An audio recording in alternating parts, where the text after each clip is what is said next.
kita bahas kitab, Ya, bahwa iya. Bapak bawa susu. Tetapi kan Gila. tidak bulat Ketika saya pula. menggunakan Ya, nggak secara kenapa Bapak membawa sendiri analoginya ketika saya compare dengan analogi yang sama, Bapak bilang kita kan baca Alkitab lah, ngapain bawa nila setitik dan susu sebelanga, Pak? Lah kan bagiannya kan ada satu ayat yang dianggap merusak. Saya kutip bagian itunya. Satu ayat dianggap merusak atau gini aja deh. membuat seolah-olah Terakhir. Alkitab itu salah. Terakhir aja deh. Seluruh Bible itu firman ilham Tuhan atau tidak? Ya, seluruh Alkitab itu firman Tuhan. 1 Yohanes 5:7 ilham Tulisan yang Tuhan atau diilhamkan bukan? oleh seluruh tulisan Ingat teman-teman yang ya, diilhamkan oleh Bapak Theo mengatakan seluruh tulisan Bible ilham Tuhan. Sekarang saya tanya, 1 Yohanes 5:7 termasuk tulisan Bible? Tidak, itu yang ditambahkan. Tidak, ada di manusia. Tidak termasuk. Terima kasih ya. Mungkin satu atau dua round saja, karena tadi saya Enggak, lihat maksudnya bukan Ron. Saya tanya, pembicaraan kita boleh dua arah. Itu pun kalau Anda mau gitu, kalau tidak mau juga nggak apa-apa. Karena kan Anda yang undang saya toh. Kalau saya ini kan kepentingannya di ruang publik ini hanya diskusi, Pak. Diskusi, dialektika gitu, tidak tertarik ngomong-ngomong nggak penting gitu. Saya tertariknya kita tuh ngobrol sesuatu yang akademik, ilmu pengetahuan gitu, narasi yang basicnya tuh dasarnya ada, baik sumber primer, sekunder, dan tersier gitu. Bapak bersedia? Iya, maksud saya kalau saya sih dua arah saya ngerti, tapi kalau enakan itu satu arah saja dulu. Mau nanya iman saya boleh, mau nanya iman Anda boleh. Oh gitu. Kalau nanya iman saya, tuntaskan aja nanya iman saya. Sebisa mungkin saya akan menjelaskan. Itu maksud saya. Jadi jangan pindah gitu. sana, pindah sini, loncat sana, loncat sini. Itu saya kurang, stylenya saya kurang dapat yang begitu. Oh enggak, setahu saya kalau dua arah itu kita membahas satu topik yang sama tapi kedua perspektif gitu. Ya pokoknya gini aja deh, mau bahas Islam apa Kristen gitu aja. Ya kalau saya tertarik membahas kedua-duanya karena saya bersikap adil, Pak. Karena saya mau orang-orang juga mengetahui apa-apa yang ada pada pemahaman kami. Karena kan tipikal saya ini kan perbandingan, Mbak, perbandingan pembuktian gitu loh. Atau gini aja, saya mungkin nanyain Islam next aja, belakangan saja atau kapan-kapan saja. Ini kita jadwalin aja. Kita jadwalin aja boleh. Aku malah kalau memang mau dijadwalkan, kita jadwalin boleh. Hari ini aku nanya ke Kristenan, nanti Bapak sepuasnya nanya tentang Islam. Ya, ini nanya Kristen aja dulu, selesain Kristen aja dulu. Deal? Oke, boleh. Ntar aku mau relay ini di YouTube biar ada dokumentasi, biar tidak terjadi fitnah, dipotong-potong video. Jadi biar orang tahu yang kita lakukan ini adalah sebuah diskusi yang disepakati berdua, ya kan? Ya, cuma ini saya cuman bisa 1, 2 atau 3 round lah paling jauh, karena saya harus break. Nggak masalah? Oke, boleh. Ya, karena waktunya terbatas. Kecuali tadi saya udah naik 1,5 jam yang lalu soalnya. Cuman memang nanti saya ketemu sama Rifa. Kayak saya follow dulu ya, Pak Tio. Tapi kita kenalan dulu, Pak. Kayaknya ini pertama kali, ini perdana kita H2H ya, Pak ya? Kayaknya iya. Baru ini. Oke, boleh saya kenalan dulu, Pak? Kalau boleh tahu, Pak, Bapak ini agamanya Kristen apa, Katolik atau Protestan? Terus yang kedua, denominasinya apa? Terus yang selanjutnya, memang secara akademik mengambil ilmu pengetahuan secara akademik ya, maksudnya memang pelajar atau mengajar. Silakan, Pak. Saya pengen tahu sebagai dokumentasi, karena saya sebagai mahasiswi yang sudah menyelesaikan studi komunikasi penyiar Islam saya, kalau ingin membahas tentang agama kan tertariknya dengan orang-orang yang memang capable. Tapi bukan berarti saya menutup kemungkinan ngobrol dengan orang-orang yang awam gitu. Karena itu menjadi hak setiap orang untuk bicara tentang agama. Silakan, Pak. Sebentar, Pak. Kita ini dulu ya. Kita prolognya langsung di YouTube aja, biar kita enak ya. Nanti Bapak langsung prolog di YouTube saya aja. Bapak boleh perkenalkan diri Bapak. Nanti saya juga perkenalkan diri saya biar Bapak tahu kapabilitas saya atau apa motivasi dan alasan saya juga. Untuk pertama mungkin kita bisa continue ya. Next time kita bisa continue. Bisa. Arif juga udah 5 kali naik ketemu dengan saya di room Arif, Ardiansa Arif. Jadi beberapa teman-teman itu sudah beberapa kali datang gitu maksud saya. Oh, mungkin saya yang belum pernah mungkin. Ini sudah sedikit belum? Lagi ini sudah intro sayanya sebentar kita ini dulu sedikit.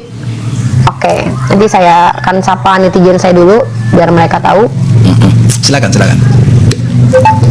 Oke, bismillahirrahmanirrahim. Assalamualaikum warahmatullahi wabarakatuh. Alhamdulillahirabbil alamin. Rasulahu bil huda wa dinil haq. Liyuzirahu 'ala dini kulli walau karihal kafirun walau karihal munafiqun la nabiyya ba'da ma ba'du. Selamat siang untuk teman-teman non muslim yang dimanapun kalian berada, penonton dari Bapak Theo atau penonton dari Unirifa. Apapun kondisi dan situasi kalian, saya tidak akan pernah berhenti untuk menyampaikan apa yang memang saya kaji dan saya pelajari. Nah, salah satu bentuk cara menyampaikan itu adalah dengan berdialektika yang menjadi hak kita sebagai warga negara Indonesia, karena negara kita berasaskan demokrasi yang bahkan beropini dan berpendapat itu dijamin kebebasannya di pasal 28E nomor 3 ya Undang-Undang 1945, di mana kita bebas beropini berpendapat, tapi tetap teman-teman sebebas-bebasnya kita beropini dan berpendapat, kalau kita tidak memiliki landasan ilmiah dalam pendapat kita bisa menjadi fitnah dan syubhat. Makanya tetap berhati-hati. Nah, saya di sini baru pertama kali bertemu dengan Pak Theo. Tapi nggak apa-apa, kan kita mencoba menjawab iman kita. Sebentar, Pak, suaranya kedengaran? Ya, suaranya kedengaran. Ya, jadi di sini saya diajak PK sama Pak Theo, dan ini pertemuan perdana saya dengan Pak Theo. Sebenarnya saya pernah lihat akunnya Pak Theo ini beberapa kali, tapi saya tidak menjadi concern saya untuk ngobrol dengan Pak Theo, karena saya termasuk orang yang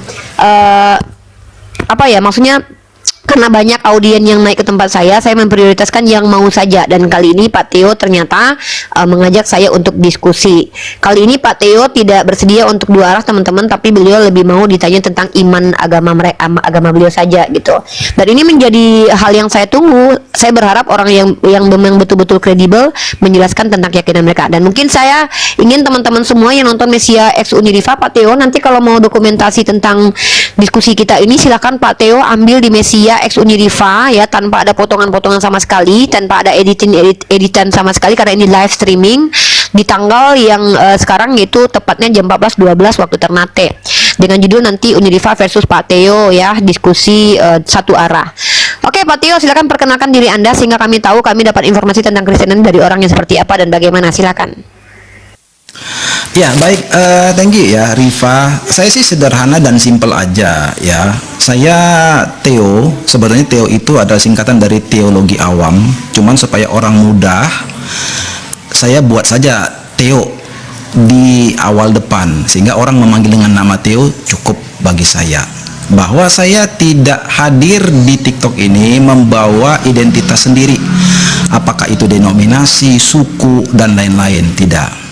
Nah, kenapa saya buat nama teologi awam? Karena memang saya ingin mengambil tempat posisi sebagai seorang Kristen awam yang berada di ranah area publik seperti media sosial, bahwa lewat dom ini saya ingin mencontohkan, memberi gambaran kepada teman-teman Kristen kami yang awam, bahwa hanya dengan berbekal Alkitab, tanpa tamatan, tanpa pendidikan apapun, embel-embel seperti itu, kita masih bisa menjawab iman kita, menjelaskan iman kita kepada orang lain, cuma berbekal Alkitab.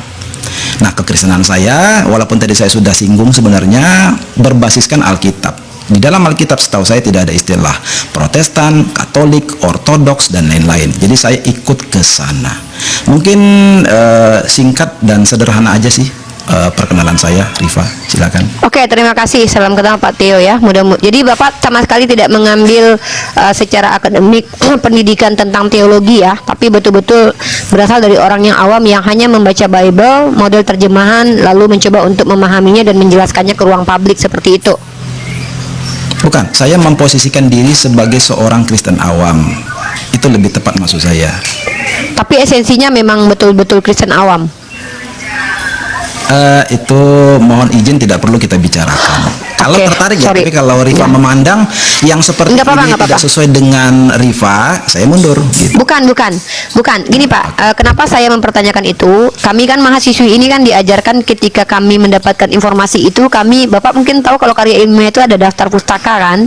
Daftar pustaka itu kan kita mengutip pernyataan dari seseorang. Nah, salah satu teori kebenaran itu namanya teori kebenaran performa.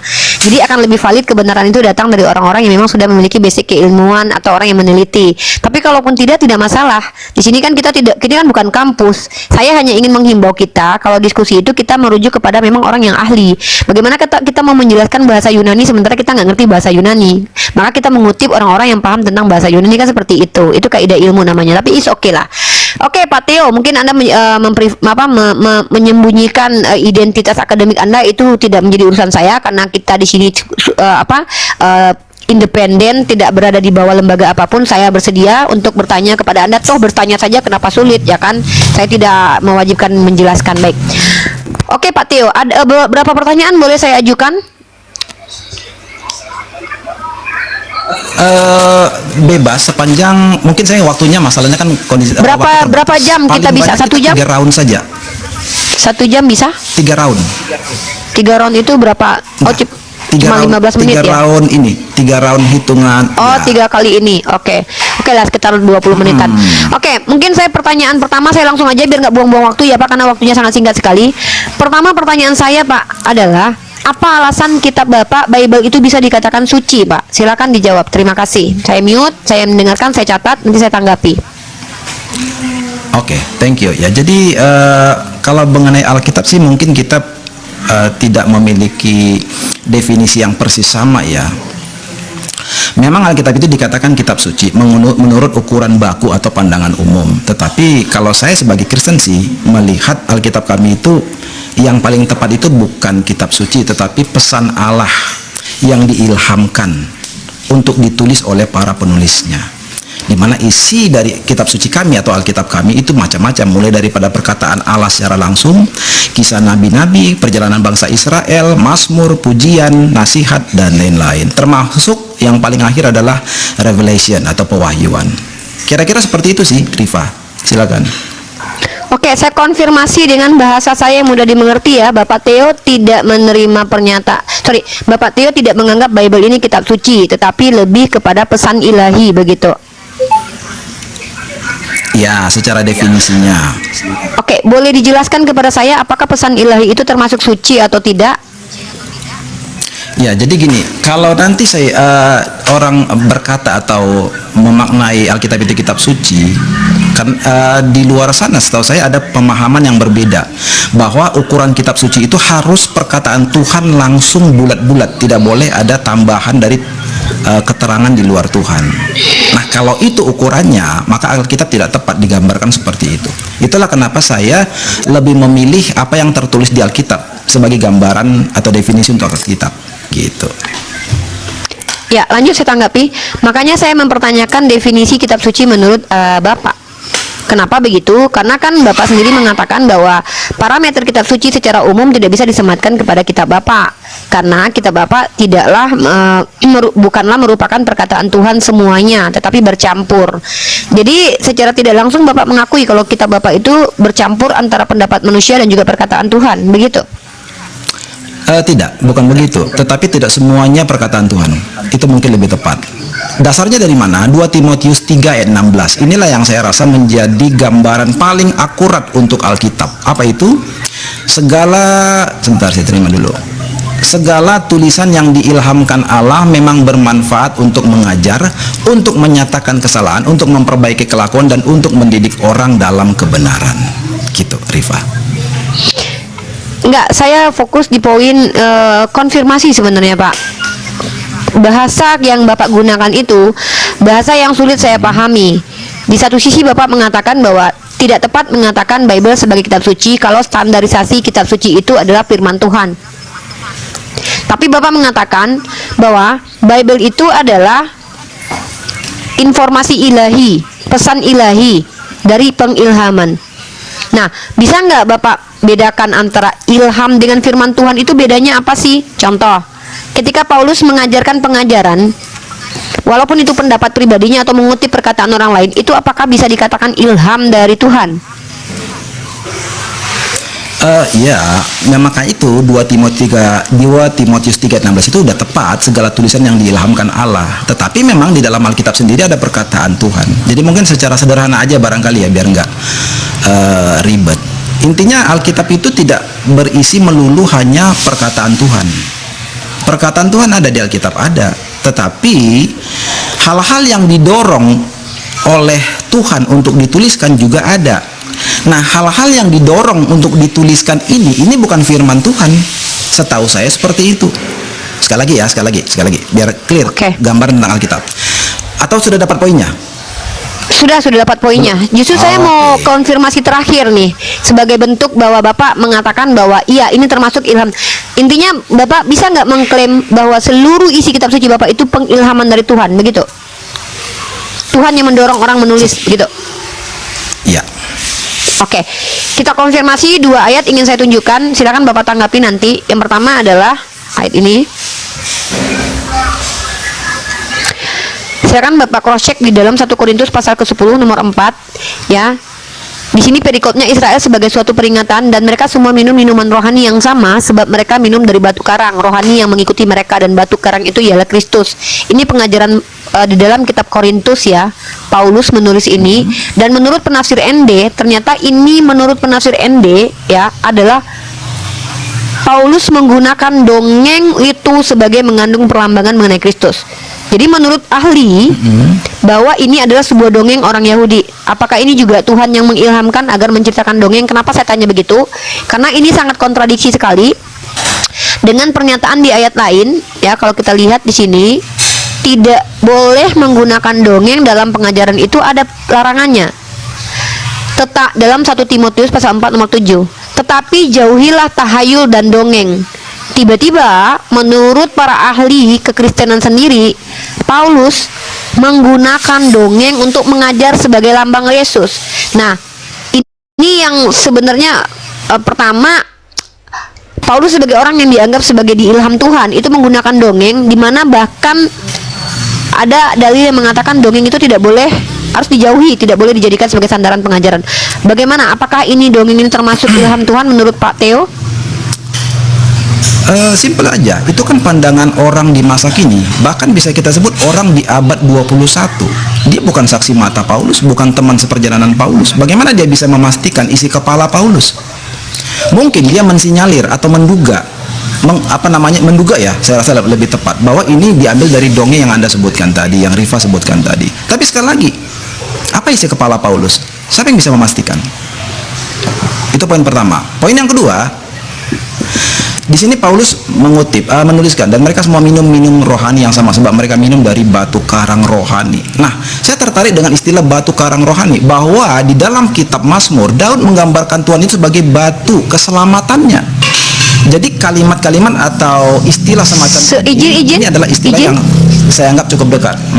Izin Pak, tadi pernyataan Bapak tolong diulangi kembali. Daud melambangkan Yesus. Enggak, yang pertama udah selesai ya, bahwa enggak, maksudnya tadi Bapak bilang di dalam kitab Mazmur Daud menggambarkan siapa sebagai batu? Daud menggambarkan Tuhan itu sebagai batu keselamatan. Oh, kirain Yesus. Oke. Terus apa kaitannya dengan pengajaran Paulus?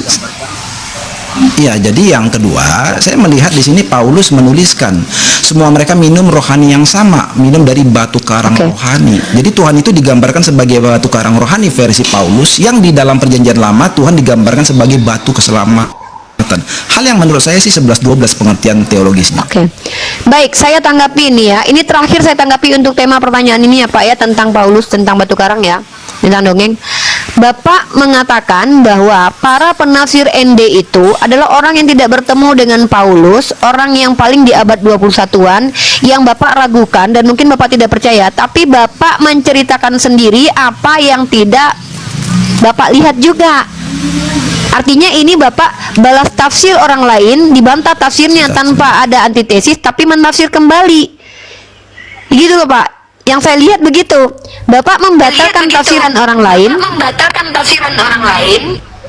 Aduh, kenapa double ya? Tadi saya kan suara Rifa, dan plak kembali. Oke. Kan saya kehilangan suara Rifa, tapi saya dapat mengikuti. Oke, ini sekali lagi ya. Nah, di sini yang saya tangkap Bapak membantah tafsiran para ahli yang divalidasi dikutip oleh situs yang punya badan hukum yang digunakan oleh banyak orang Kristiani, lalu kemudian Bapak menolak tafsiran itu dengan alasan yang sama, tapi Bapak lakukan juga. Alasan Bapak tolak para penafsir itu mereka tidak sejalan dengan Paulus dan mereka tidak tahu pikiran Paulus, tapi Bapak mengemukakan hal yang sama juga, yang juga harus dikritisi. Bapak tidak sejalan dengan, tidak pernah melihat Paulus, Bapak juga tidak tahu persis isi otaknya Paulus. Kenapa Bapak bisa dikatakan lebih benar daripada si penafsir ND ini gitu loh? alasan Bapak bisa dikatakan benar apa daripada si penafsir ND? Kan sama saja kedudukan kalian berdua. Nah, jadi apa yang Bapak sampaikan itu tidak membantah penafsir ND bahwa itu adalah dongeng yang diajarkan, dan juga tidak menjawab menggunakan kaidah ilmiah bahwa Bapak lebih benar daripada penafsir ND. Nah, itu kenapa saya tadi itu menanyakan background akademis, supaya kita mendapatkan informasi itu akademis. Kalau kita mendapatkan informasi itu tidak akademis, Pak, apa bedanya saya bertanya kepada Bapak dengan bertanya kepada orang yang dalam keadaan gangguan jiwa? Mereka juga bisa mengaku-ngaku kok, seperti Sai Baba mengatakan dia adalah Tuhan. Nah, ini kenapa di Islam itu al-isnad minad-din. Penting untuk melihat siapa yang bicara.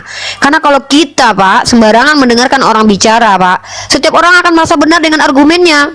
Kayak Bapak ini, Bapak bilang, oh dia salah, dia nggak benar. Bisa jadi dia tuh nggak benar. Kenapa? Kan dia nggak sejaman dengan Paulus lah. Bapak emang sejaman dengan Paulus? Dia kan nggak ngerti isi pikiran Paulus. Emang Bapak ngerti isi pikiran Paulus? Kan seperti itu ya. Jadi kedudukan Bapak itu bahkan lebih rendah daripada si penafsir ND. Kenapa? Si penafsir ND ini divalidasi dengan dia dimasukkan ke dalam situs yang punya badan hukumnya. Artinya majority Kristen ini itu menggunakan ini sebagai sumber. Sementara Bapak berdiri secara independen yang kita tidak tahu Bapak ini di bawah lembaga apa. Guru Bapak siapa kita nggak pernah tahu, yang memvalidasi kebenaran Bapak itu kita nggak tahu. Jadi Bapak ini, kebenaran Bapak tadi dari tadi itu perspektif sendiri alias asumsi pribadi begitu. Tapi nggak apa-apa, saya menghargai kok jawaban Bapak. Setidaknya untuk ranah akademis, kami mahasiswa-mahasiswi dituntut untuk mendapatkan informasi dari orang yang kredibel. Dan bahkan Pak, dalam ranah akademis Pak, seorang yang sudah bergelar profesor saja tidak menutup kemungkinan dirinya bisa salah dalam menyampaikan sebuah statement, apalagi orang yang tidak memiliki pendidikan gitu. Mungkin seperti itu Pak. Oke, pertanyaan terakhir boleh? Saya belum menanggapi yang Rifa sampaikan tadi. Oke, silakan.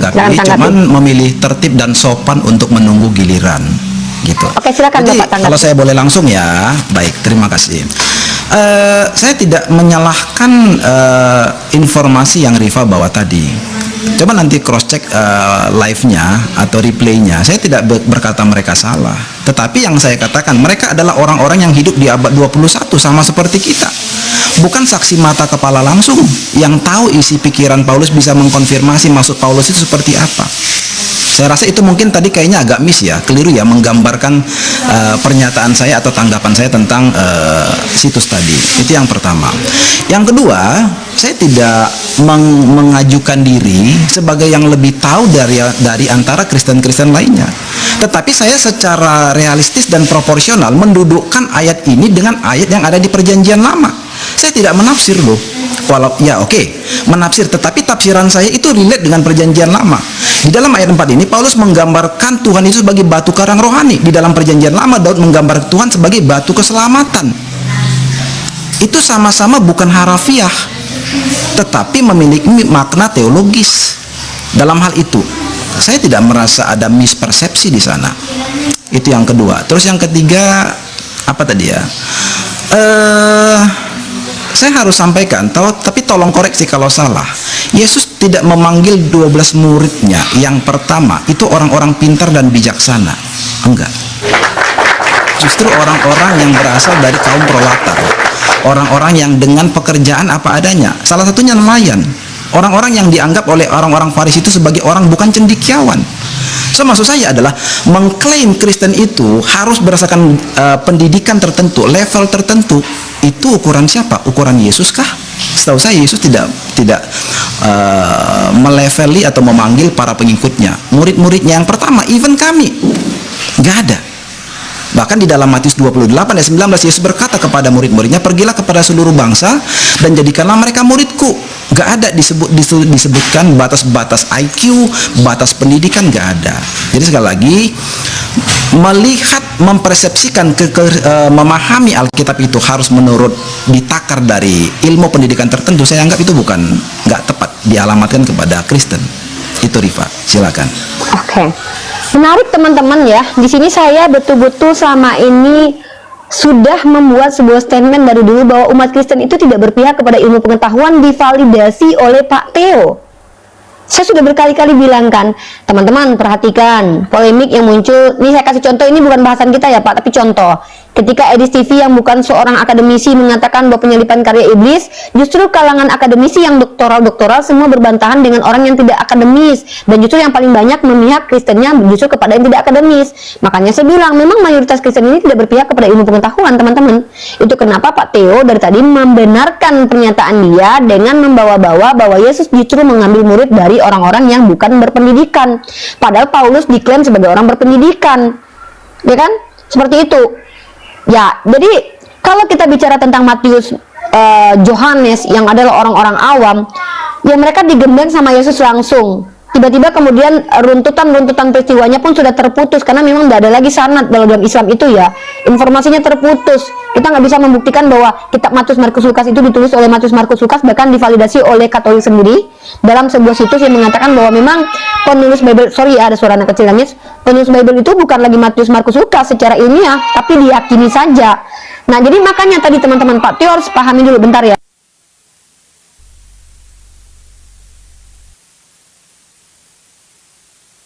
Nah, di sini kita dengarkan begini, Pak Tio bilang begini. Jadi Pak Tio ini mau mengajak kita umat Islam ini teman-teman ya, bahwa kalau kalian mendengarkan informasi tentang Kristen itu nggak peduli bahwa dia itu adalah orang akademisi atau tidak. Kenapa? Yang penting dia menafsirkan sendiri kitabnya. Itu yang saya tangkap Pak Teo. Ya, dan dia meriletkan sendiri gitu loh. Nah, sebenarnya nggak ada kaitannya dengan kitab Mazmur yang saya sampaikan tadi. Kenapa? Di sini yang namanya batu itu kan banyak Pak. Ada batu ini, batu itu, batu ini, batu itu. Ini kan sebenarnya kan kita bicara tentang pernyataan Paulus nih. Menurut suatu dongeng orang Yahudi, batu pemancar ini bicara tentang batu pemancar di sini. Jadi kita bicara kontekstual gitu loh. Bukan bicara Tuhan disamakan dengan batu, bukan Tuhan disamakan dengan sinar, cahaya, bukan. Tapi di sini ada sebuah informasi yang disebarkan oleh Paulus terkait tentang batu pemancar yang digunakan sebagai untuk air minum yang ngikutin orang Israel. Maka di sini Paulus membuat sebuah informasi itu dan mereka meminum. Jadi Paulus menyampaikan informasi, bukan Paulus ini tidak menceritakan bahwa Daud mengumpamakan Tuhan seperti batu, tuh tidak ada kaitannya, tidak relate gitu loh. Paulus mengatakan, menginformasikan, dan mereka meminum minuman rohani yang sama sebab mereka minum dari batu karang. Nah ini Pak bicara batu karang rohani yang mengikuti mereka, dan batu karang itu ialah Kristus. Baru batu karang yang adalah kisah dongeng orang Yahudi itu diumpamakan sebagai Yesus. Makanya ini dikatakan sama penafsir ND bahwa Paulus menggunakan dongeng itu digunakan Paulus untuk mengandung perlambangan mengenai Kristus, bukan menggunakan kitab Mazmur. Walaupun memang dalam kitab Mazmur, jangankan dalam kitab Mazmur ada apa, Tuhanku adalah gunung batu, karang batu, segala macam batu-batuan. Tapi kalau Bapak relatekan itu nggak ada kaitannya sama sekali. Bahkan di dalam situs ini pun tidak ada tersentuh merujuk kepada kitab yang Bapak maksudnya nggak ada kaitan gitu loh, nggak ada. Ini gini ceritanya ya. Ini ada orang di abad kesekian baca kitab Tanakh, dia lihat ada orang yang menyamakan Tuhan dengan batu. Kalau dia ikuti itu nggak apa-apa. Tapi yang terjadi bukan begitu. Di sini Paulus menceritakan bahwa dulu orang Yahudi itu diikuti sama batu karang. Lalu baru dikatakan, ya batu karang itu adalah Yesus. Baru diambil dongeng itu menjadi perlambangan Yesus. Itu yang saya pelajari dari 1 Korintus pasal 10 nomor 4 ini. Nggak ada korelasinya, nggak ada relevansinya dengan Mazmur. Itu kan Bapak sendiri yang merelevansikan gitu loh. Nah, itu kenapa saya, orang Islam itu, kami itu ada kewajiban tolabul ilmu faridatun ala kulli muslim Pak. Nah, dan menuntut ilmu itu kepada orang berilmu. Menuntut ilmu itu nggak boleh kepada orang yang awam. Itu kami. Makanya kalau saya ingin tahu tentang kekristenan itu, sebenarnya nggak worth it saya bertanya kepada orang awam. Makanya saya tuh kalau buka Komal Bapak lihat, saya tuh nggak mau diskusi dengan orang awam. Alasannya apa? Alasannya saya tidak mendapatkan jawaban yang ilmiah. Jawaban yang saya dapat itu berupa asumsi, yang mana setiap orang tuh bisa suka-suka bapak moyangnya menjelaskan. Kalau kita belajar itu kepada orang yang sudah ahli, setidaknya dia membawa paradigma ilmiah. Contoh misalnya kalau saya ingin tahu bagaimana John Calvin dengan soteriologi Calvinisnya, saya bisa dapat dari Bapak Budi Asali, dia belajar, saya bisa dapat karya ilmiahnya. Nah tapi nggak apa-apa karena saya cuma bertanya saja. Saya hanya ingin menghimbau kepada orang Islam, Orang Islam itu ada dalilnya Pak. Izin ya, maaf Pak, terakhir ya. Ini sebelumnya saya sampaikan ke saudara-saudara saya aja deh. Karena biar saya kita berharap kita tektokan sebetulnya, bukan saya mendengarkan. Karena dari tadi kan waktunya tidak berimbang. Rifa lebih banyak bicara. Saya mendengarkan, bukan berarti saya sebetulnya mengiyakan yang Rifa bilang semuanya. Enggak, saya hanya mencoba tertib. Cuma dari tadi ada beberapa blunder-blunder yang dialamatkan salah kepada apa yang saya jelaskan. Tapi nggak apa-apa, coba teruskan dulu lah. Silakan Rifa. Oke. Kami umat Islam itu ada aturan, rule kami itu harus kami ikuti Pak. Nah, jadi dalam Al-Quran itu salah satunya adalah menjauhlah dari orang-orang jahil. Jadi kami nggak boleh Pak menggali ilmu orang jahil, karena itu nggak ada gunanya, karena nggak ada ilmu sama orang jahil. Mohon maaf, saya nggak bilang Bapak jahil, tapi saya sangat memprioritaskan yang memberikan ilmu dan edukasi di room platform saya adalah orang-orang berilmu.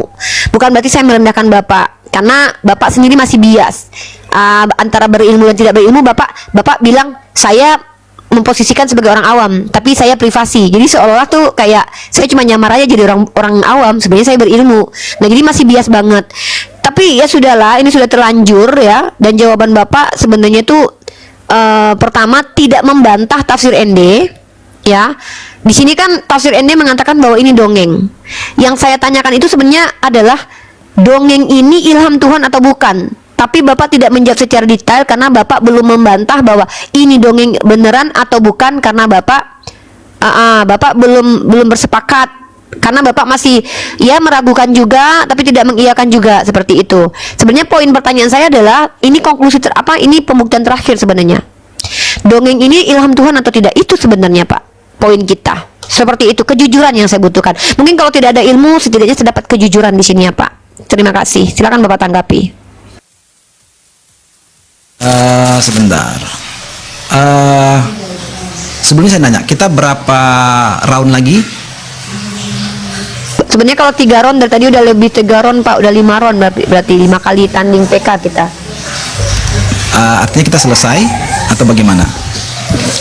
Ya Bapak silakan jelaskan statement terakhir saya itu terkait dongeng itu ilham Tuhan atau bukan gitu. Baik, thank you. Mungkin ini kalau setuju, ini round terakhir karena memang saya waktunya juga udah over sebenarnya. Ini round terakhir. Tapi di sini saya nanya dulu lah, boleh nggak kita tektokan? Artinya, maaf saya bukan mau tidak sopan, tapi ketika ada saya anggap pernyataan yang itu offside atau lari, ya saya harus luruskan. Cuman memang nanti kesannya kayak berdebat gitu kesannya. Boleh nggak seperti itu? Berdebat pun sebenarnya nggak salah kok Pak, kecuali berdebat kita dengan cara yang tidak baik. Boleh ya, maksudnya jangan salah sangka ya, bukan saya ya bukan saya tidak sopan, nanti jangan salah sangka seperti itu ya. Baik. Nggak masalah. Oke, ini sebagai round terakhir ya teman-teman, karena masalah waktu. Tapi thank you Rifa, sudah ada 5 round tadi kata Rifa dihitung. Saya tadi mungkin hampir sekitar segitu. Ya oke. Ini round terakhir, tapi habis ini kita bisa sambung kapan-kapan ya. Saya udah follow Rifa tadi soalnya, udah follow. Oke, baik teman. Jadi sekali lagi ya Rifa, saya mencoba menjelaskan. ND bilang itu dari dongeng. Silakan saja, saya tidak menyalahkan. Tetapi satu hal, saya melihat kata-kata di situ. Saya fokus kepada kata-katanya karena ini adalah iman bagi kami, pengajaran pengetahuan bagi kami bahwa yang dituliskan oleh Paulus di situ tidak salah. Mungkin dia mengacu, dia mungkin mengutip dongeng seperti kata ND. Mungkin, saya tidak tahu. Saya tidak hidup di masa Paulus. Saya nggak bisa nanyain dia langsung. Seperti itu ya. Contoh kayak Yohanes 1 ayat 1 juga dikatakan itu juga mengambil ya dari himne Plato. Padahal saya tanya, mana linknya? Mana tulisan himne Plato itu? Nggak pernah ada. Yang ada cuma kata logos aja. Jadi dari kata logos itu yang dianggap sebagai contekan atau bajakan. Padahal yang dimaksud oleh Yohanes di Yohanes 1 ayat 1 itu bukan seperti itu persis ya, yang dimaksud di himne Plato itu. Ya saya sedikit ke sana supaya mencoba menggambarkan tentang yang dianggap itu dibajakan dari dongeng atau bajakan dari luar iman Kristen. Itu maksudnya. Kembali lagi ke ayat 4, mereka semua minum rohani yang sama. Sebentar ya.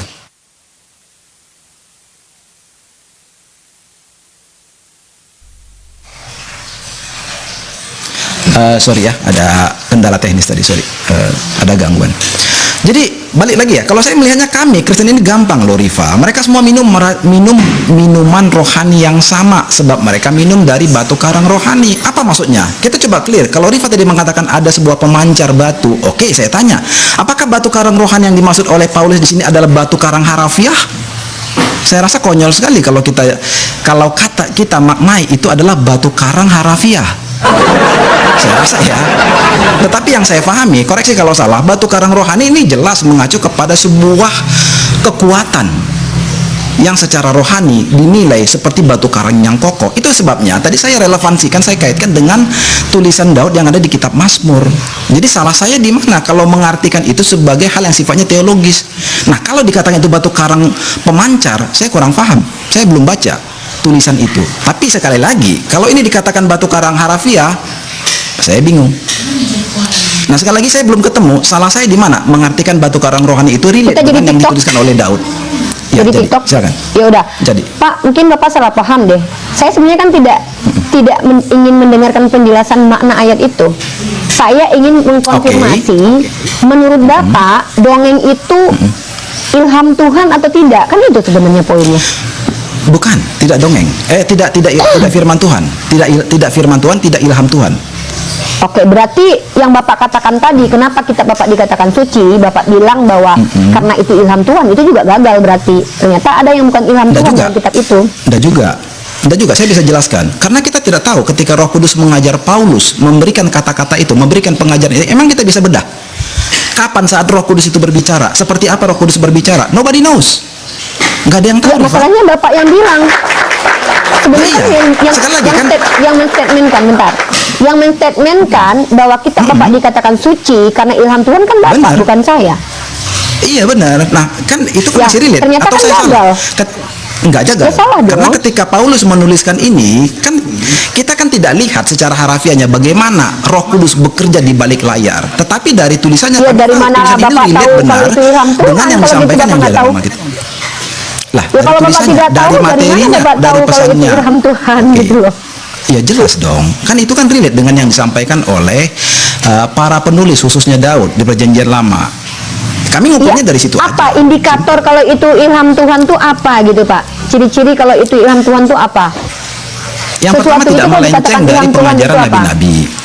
Iya, tidak Tidak melenceng dari oke. pengajaran nabi-nabi Trinitas dan itu tidak melenceng pengajaran dari nabi-nabi pengajaran nggak Pak? Yesus. Pak, Trinitas Tidak itu pengajaran diajarkan nabi-nabi nabi-nabi. nggak? Berarti Tidak itu bukan diajarkan ilham nabi-nabi. Tuhan. Tapi pengetahuan itu ada loh. Pengetahuan itu ada di masa lalu. Kenapa nggak konsisten lagi Pak? Bapak parameter Kok nggak Bapak itu yang saya konsisten? kejar. Nih, dengar ya, konsistensi yang saya tuntut di awal adalah ketika Bapak mengatakan kitab Bapak dikatakan suci karena ini ilham Tuhan. Lalu saya tanya, itu Paulus ilham Tuhan bukan?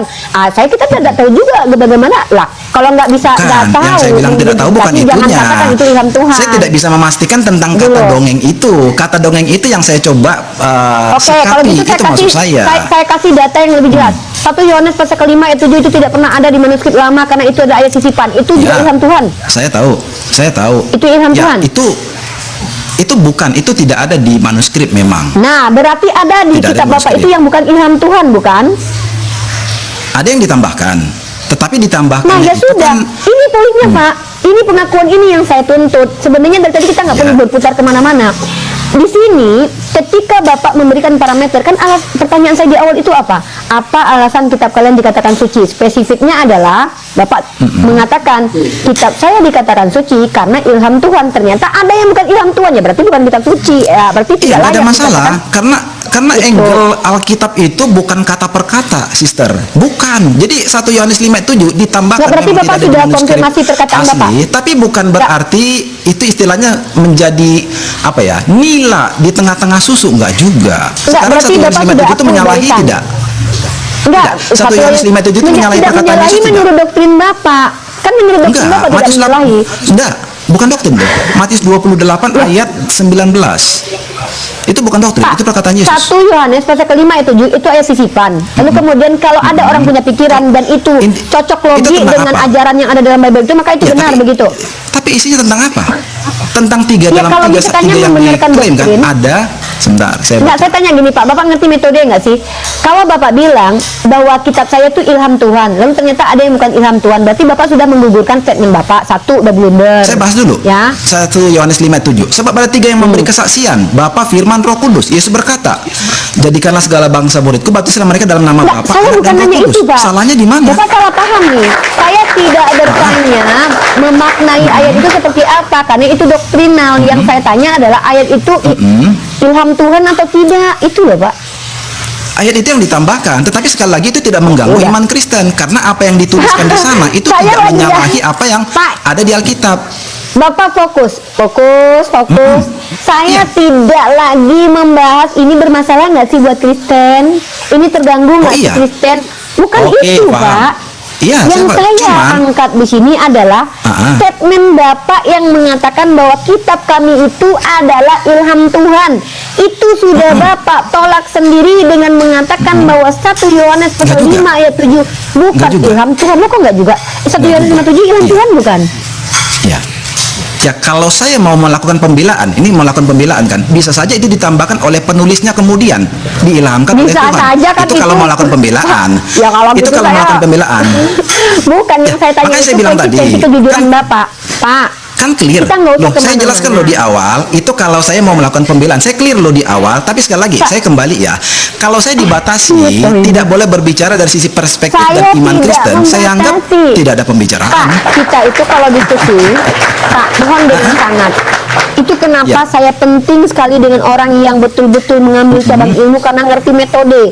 Diskusi Silakan. yang terarah dan terstruktur itu kita Silakan. masuk ke substansinya. Silakan. Pertanyaan saya itu bukan tentang bagaimana cara memahami ayat-ayat dalam Bible, nggak ada kaitannya. Pertanyaan saya Oh, adalah saya datang dari bagaimana sana. ini Bible? Loh, kan saya kan Jadi saya bertanya datang tentang dengan kombinasi alasan- ya, gini-gini. Saya itu datang dari kombinasi iman dan perspektif atau pengetahuan. Jadi kalau dibatasi yang hanya dijawab dari itu- sisi pengetahuan dan data, Enggak, oh nggak gini, bisa. Ini Pak, diskusi kita ini jadinya adalah apa yang saya tanyakan Bapak tidak jawab, tapi Bapak menjawab apa yang saya tidak butuh jawab ditanya gitu loh. Saya nggak butuh jawaban itu. Saya kan Nggak ada cuma masalah. nanya. Kan saya juga 1 tidak Yohanes paksa Rifa pasal untuk 5 ayat- mendengarkan. Iya nggak apa-apa, tapi gini loh Pak, kita kan nggak nyambung jadinya diskusinya. Pengen nyambung nggak sih? Kalau pengen Bukan ngomong nggak sendiri, nyambung, saya ngomong tetapi sendiri, ya mungkin udah, yang kalau benar gitu ngapain itu, TK? ya mungkin gini lah. Kalau saya sederhana hitam putihnya, saya tidak sesuai dengan ekspektasi Anda. Bagi saya no problem. Enggak, saya tidak berekspektasi apa kepada Bapak. Serius, saya Gitu cuma ya. pengen Bapak jujur. Tadi Bapak saya bilang, jujur. kitab Oke, Bapak saya itu kembalikan. diilhami Tuhan. Bagian Enggak, mana ulangi. saya yang Oke, salah Bapak dalam jujur. menarasikan? Oke. Ini Bagaimana saya tunjukin. salah dalam Oke, menarasikan? ini saya tunjukin. Sabar. Bapak tadi bilang nggak, kitab Bapak itu semuanya ilham Tuhan? Diilhamkan. Saya tanya, 1 Yohanes pasal 5 ayat 7 adalah ilham Tuhan bukan? Itu bagian yang ditambahkan, tidak ada di manuskrip. Ya sudah. Oke. Ilham Tuhan Masalahnya problem kah dengan iman saya? Tidak. kan nggak ada Karena saya kaitannya bilang dengan tadi, masalah atau tidak. Yang saya tanya itu adalah memang statement seperti Bapak yang itu. mengatakan kitab saya ilham Tuhan. Iya. Tapi ternyata ada Iya. yang cuma tambahan. Yang saya tanya tambahan itu ilham Tuhan bukan? Ya, bagian yang tambahkan itu anggap saja itu bukan yang asli yang ada di Alkitab. Nah, Gitu. berarti Bapak menghancurkan Iya. statement Bapak sendiri. Di awal Bapak Tidak. bilang kitab saya ilham Tidak. Tuhan, tapi kemudian Bapak bilang iya, itu ada yang tambahan. Berarti bukan ilham Tuhan. Tidak, di luar itu, di luar 1 Yohanes 5 itu Gimana kan ini? tulisan yang diilhamkan oleh Tuhan. Jadi poinnya sekali lagi ya begini ya, nggak bisa Yang mana yang mengikat diilham iman Tuhan? Tunggu, Kristen. tunggu. Yang saya tanya itu 1 Yohanes pasal 5 ayat 7. Yang Bapak maksud yang diilham Tuhan yang mana? Yang saya tanya itu yang 1 Yohanes 5 ayat 7 nya, Pak. Ya, anggap 1 Yohanes 5 ayat 7 itu ditambahkan. Tetapi di luar itu atau tulisan-tulisan yang diilhamkan oleh Tuhan itu kan tetap ilham Tuhan. Itu maksud saya. Yang saya tanya itu 1 Yang Yohanes pasal 5 bermasalah, ayat 7 yang mungkin nya. kan kalian anggap gini, yang mungkin kalian anggap bermasalah itu kan yang ditambahkan. Bagaimana dengan yang tidak ditambahkan? Memang Saya itu didorong tidak oleh Roh Kudus. mempermasalahkan, Pak. Pak, jangan mempermasalahkan yang tidak Oh. masalah, permasalahkan yang masalah. Ngerti nggak? Ya Jangan udah. mempermasalahkan Kalau yang kami bukan ditanya, masalah. saya Mari ditanya. permasalahkan yang masalah gitu Ya. loh. Gimana sih, Pak? Kalau saya yang ditanya, 1 Yohanes 5:7 ya ditambahkan, tidak ada di manuskrip asli. Tapi ingat sekali lagi, secara prinsip dasar iman Kristen itu tidak bermasalah. Kenapa? Karena itu bukan akar atau kunci. Tema Fondasi diskusi iman. kita kan bukan mana masalah mana menurut Bapak kan bukan? Tema diskusi kita Bapak kekristenan kalau saya nggak salah. Enggak, Pak, Bapak suruh saya bertanya. Tema diskusi Iya. kita Uni Riva bertanya. Pertanyaan Uni Riva kenapa kita Bapak Betul. dikatakan suci? Tapi apakah saya Lalu Bapak dikunci jawab. untuk menjawab? Saya tidak boleh Bukan, menjawab saya tidak menurut lagi mengunci. perspektif iman Kristen. Saya lagi ingin menunjukkan konsistensi seorang pria bernama Theo, kejujurannya Nggak ketika ada. mengatakan kitab Loh, saya saya jujur itu loh. ilham Tuhan. Lalu saya tanya, Ya, saya 1 jujur. Yohanes 5:7 itu ilham Tuhan bukan? Bapak bilang itu tambahan. Maka ilham Tuhan bukan 1 Yohanes 5:7. Ya, anggap 1 Yohanes 5:7 bukan ilham Tuhan, tapi ditambahkan. Tetapi Clear. apakah gara-gara 1 Yohanes 5 ayat 7 itu semua yang tertulis di Alkitab jadi gugur? Saya saya tidak mempermasalahkan itu. Nggak bisa. Yang Jadi saya nggak bisa mengambil permasalahkan angle. itu- Enggak. Ya, Pak, kesannya gini, jadi Pak, begitu ini sama loh. kayak gini, Pak. Jadi Sama kayak gini bilang, gara-gara Pak. kan Nggak, ada pepatah bukan, begini, problemnya gara-gara gini. nila Polemiknya setitik adalah- rusak susu sebelanga. Itu yang mau coba memang dikesankan terhadap Alkitab. Itu memang iya. Memang gara-gara milas, memang Boleh, gara-gara milas boleh. itu rusak susu sebelanga. Bisa, Saya tanya sama Bapak. bisa. Kalau Bapak minum Bisa. teh, di dalamnya ada setitik Bisa. racun, tetap Bapak minum. Nggak berlaku. Ini Alkitab, sister. Bukan Saya teh. Bapak tadi menganalogikan analogi nila. Sekarang kita bahas kitab. Ketika kita bahas kitab, Ya, iya. Bapak bawa susu. Tetapi kan Gila. tidak bulat Ketika saya bulat. menggunakan Ya, nggak secara kenapa Bapak total. kenapa Bapak membawa sendiri analoginya? Ketika saya kompar dengan analogi yang sama, Bapak bilang kita kan bahasa Alkitab lah. Ngapain bawa nila setitik dan susu sebelanga, Pak? Lah kan bagiannya kan ada satu ayat yang dianggap merusak. Saya kutip bagian itunya. Satu ayat dianggap merusak Yaudah, atau gini aja deh. membuat seolah-olah Terakhir. Alkitab itu salah. Terakhir aja deh. Seluruh Bible itu firman ilham Tuhan atau tidak? Ya, seluruh Alkitab itu firman Tuhan. 1 Yohanes 5:7 ilham Tulisan yang Tuhan atau bukan? diilhamkan oleh seluruh tulisan Ingat teman-teman yang ya, diilhamkan oleh Bapak Theo mengatakan seluruh tulisan Bible ilham Tuhan. Sekarang saya tanya, 1 Yohanes 5:7 Ya. termasuk tulisan Bible? Tidak, itu yang ditambahkan. Tidak ada di manusia. Tidak termasuk. Terima kasih ya. Thank you so much. Itu poin saya. Terserah sebagaimanapun konklusinya di benak kalian masing-masing saudaraku. Saya tidak perlu mengkonklusikan karena kalian sudah cukup pintar mengambil konklusi ini. Nggak masalah. Thank you so much. Terima Karena kasih. dasar Oke, Pak Theo. iman Kristen, dasar Ya. pengetahuan Kristen bukan berdasarkan ada satu ayat yang ditambahkan, tidak.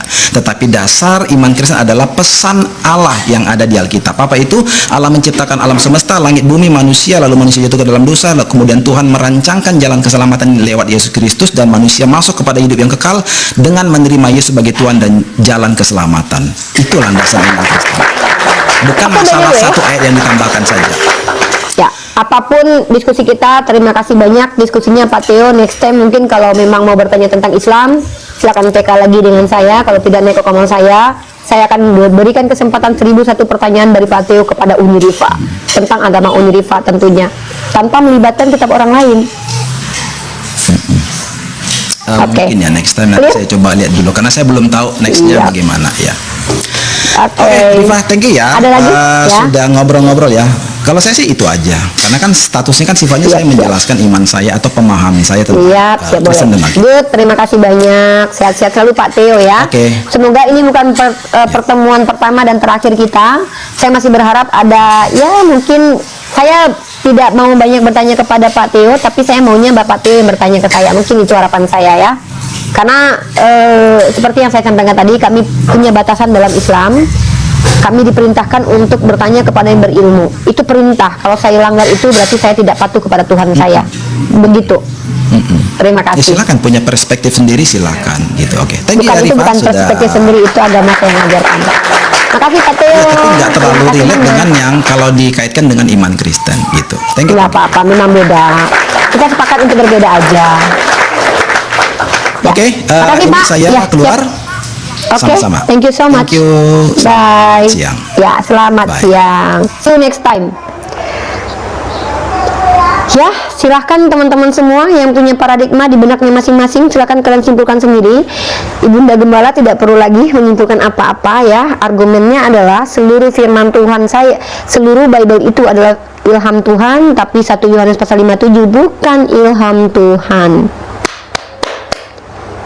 Itu ya teman-teman ya, dan kita tidak cari menang kalah di sini. Yang kita tunjukkan sebenarnya adalah apa ya namanya ya, metode diskusi dalam perspektif metode yang dibuat oleh Al-Bayanuni teman-teman. Yang pertama kita menggunakan perspektif heart to heart ya, thought his heart, yaitu dengan cara apa, dengan cara akhlak yang baik. Kemudian metodenya to the head to head, yaitu rational by rational. Yang kedua adalah value to value, yaitu dengan indrawi. Dan ketiga metode dakwah ini, uslub dakwah atau manhaj dakwah ini diajarkan dalam teori strategi atau metode dakwah by salah satu ulama Islam bernama Al-Bayanuni, yang menjadi teori skripsi penelitian saya terkait tentang bagaimana berdialog dan berdebat atau berdiskusi dengan orang yang berbeda keyakinan dengan kita di platform TikTok.